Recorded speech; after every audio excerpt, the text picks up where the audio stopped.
C'est un personnage qui s'enfonce dans le noir sans arrêt.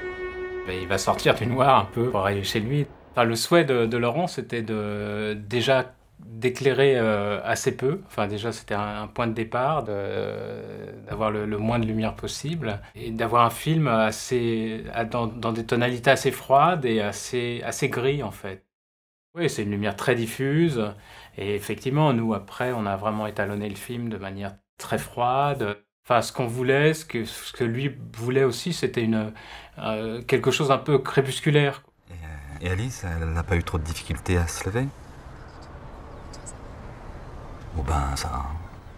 Mais là, il faut que je me dépêche parce que j'ai un rendez-vous avec... Ça, c'est une intention claire de mise en scène, quoi. Effectivement, c'est d'isoler le personnage et que, effectivement, la vie soit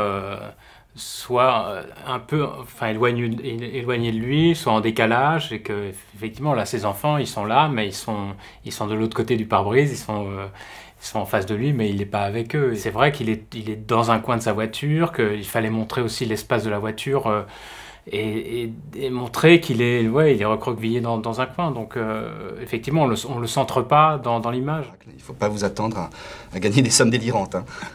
Ça, c'est pas ce que nous a dit Fred. De centrer le personnage dans le cadre, là, dans un cadre comme ça veut dire enfin, vraiment, on l'isole, et puis c'est vrai qu'il est un peu face caméra, donc, enfin, c'est un peu lui face à lui-même. Ce qu'on voit de l'image, c'est qu'il est vraiment, il sort du noir, quoi, il est totalement dans le noir.